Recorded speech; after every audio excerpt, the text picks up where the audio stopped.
It begins not with a bang, not with a flash of light or a grand discovery shouted from mountaintops, but with silence, a whisper in the data, a faint, nearly forgotten flicker hiding in the folds of an old celestial survey. 12 light years away, practically next door, if you consider the vastness of the cosmos, a tiny star quietly circled through the night sky, unseen by human eyes for centuries. And only recently did we even notice. Its name is Teegarden Star. It's not bright. It won't steal the show in any telescope.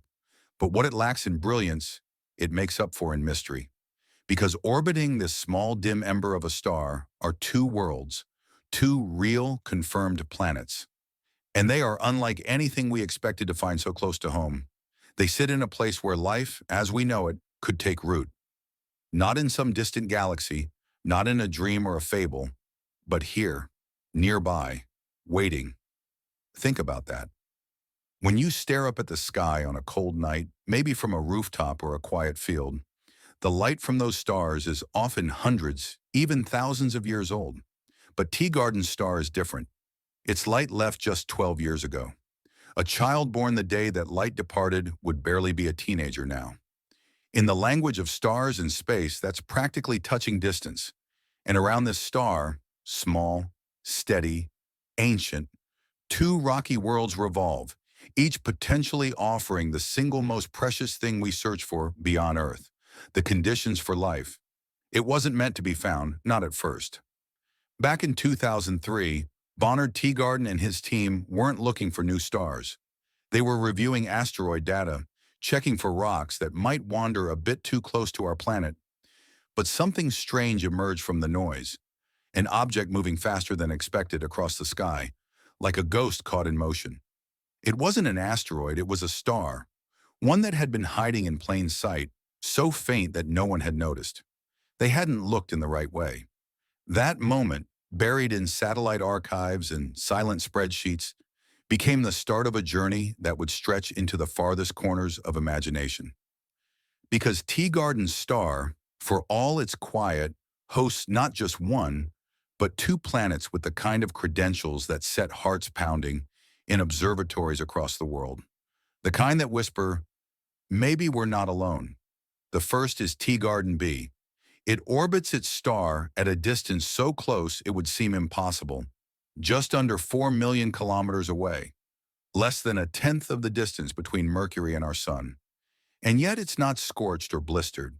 That's because Teegarden Star burns cooler, slower, more gently than our own. Its fire is dim but enduring, like a candle that never dies out. And in that flickering warmth, Teegarden B finds itself in the so-called habitable zone, where temperatures could, just possibly, allow water to exist as a liquid. Water, the silent architect of life. If it's there, it changes everything. Teegarden B is about the same mass as Earth, just a hair heavier. That matters. It means the gravity might feel familiar, that the planet might be able to hold on to an atmosphere, that it might, just might, be more like our world than any we've found so far. Imagine standing on such a planet, the sky above dim and reddish, the sun a mere ember suspended in the heavens, but the ground solid beneath your feet, the wind brushing across ancient stones, the potential for oceans, rivers, clouds. It spins quickly.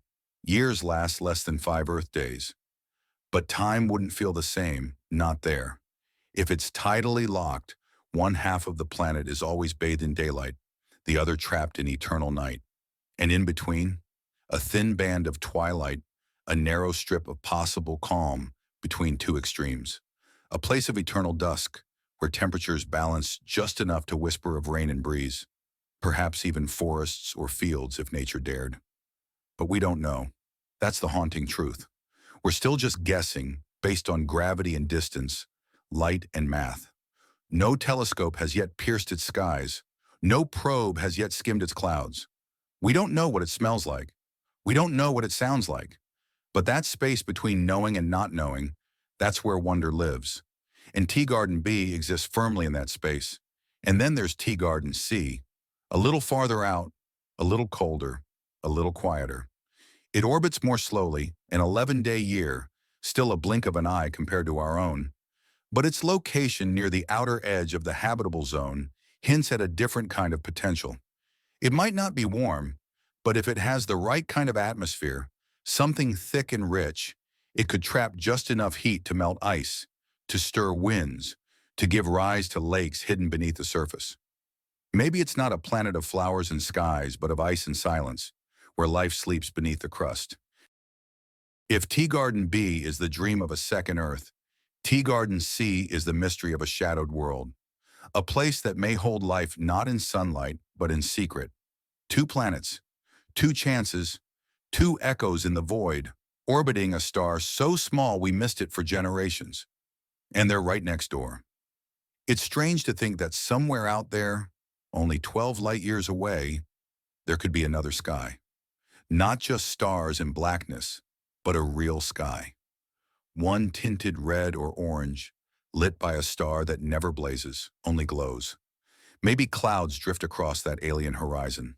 Maybe they carry rain.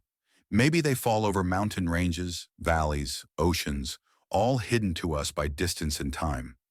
Teegarden B may not look exactly like Earth, but what if it feels like home in ways we can't yet imagine? There's a chance, however small, that right now in that faraway world, a drop of water is sliding down a rock warmed by a dim sun. That in the thin half-light of its twilight zone, something ancient stirs beneath the soil. That life, fragile, tenacious, miraculous, has found a way to exist there, clinging to warmth and shadow, surviving in a world where day and night never move. Scientists believe Teegarden B is likely tidally locked, and this alone opens a door to 1,000 questions. One side of the planet, burning with constant starlight, the other trapped in an endless, frozen midnight. No sunrise, no sunset, just permanence. Harsh, unyielding, and yet fascinating. Because life doesn't need perfect symmetry. Life finds its own rhythms, it endures, it adapts. In that narrow belt between day and night, the twilight ring, it's possible the conditions settle into something more familiar. Not paradise, but not uninhabitable either. It's here, in this uncertain strip of dusk, where you might walk with your own shadow stretching behind you forever. No noon, no dawn, just endless golden hour. The temperature might hover around the edge of comfort, not too cold, not too hot. The winds might flow endlessly from light to dark, creating cycles and currents. Maybe lakes dot the horizon, maybe grasses of strange colors bend gently in the alien breeze. We don't know. But doesn't your heart ache to find out? Even the way we found this world is a story in itself, not through pictures, not by sight, but by listening, by measuring the tiny gravitational tugs the planet makes on its star, the subtle rhythmic dance between planet and parent, like watching ripples on a pond and guessing at what lies beneath. Teegarden B revealed itself not with spectacle, but with patience, as if it was waiting for us to notice. And yet, it is still only half the story, because farther out, deeper in the cold, orbits Teegarden C. If Teegarden B is the promise of warmth, of potential oceans and golden twilight, then Teegarden C is something else entirely, a world more reserved, more distant. Not because of its physical location, but because of what it represents. Possibility wrapped in mystery. Habitability, perhaps, not on the surface, but underneath. It's colder there, much colder.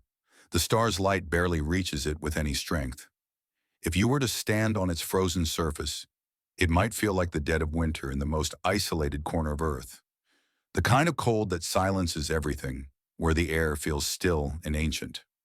But cold doesn't mean lifeless.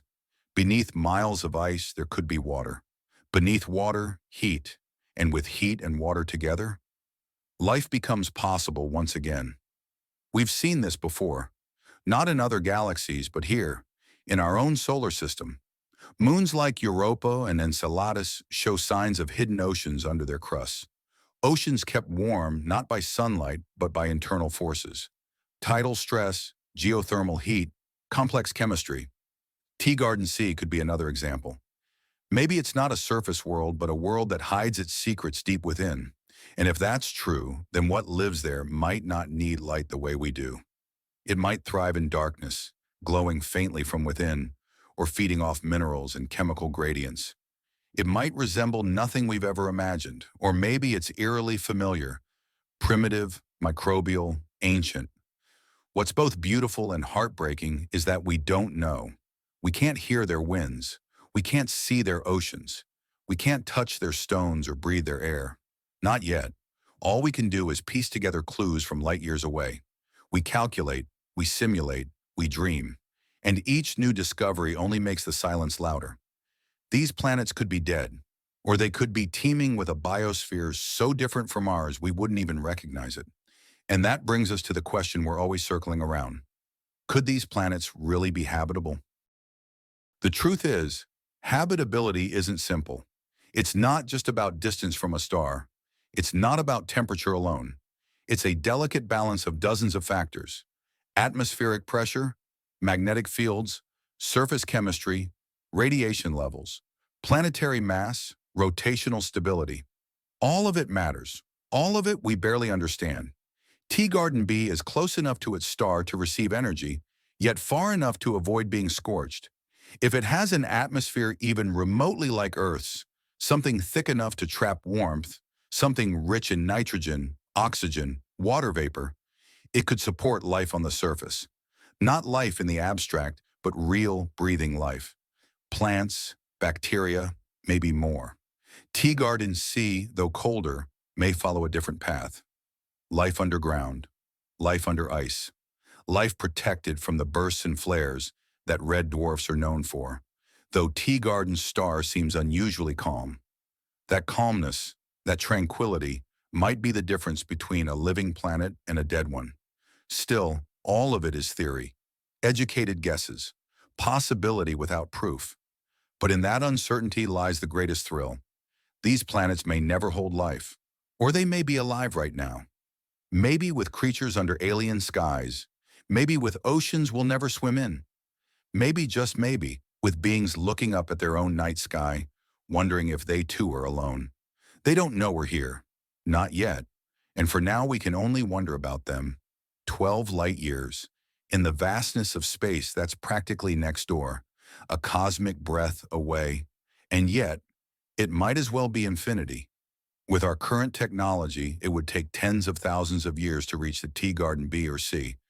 Even our fastest probes, the ones that have slipped beyond the solar system's edge, crawl compared to the speed we'd need.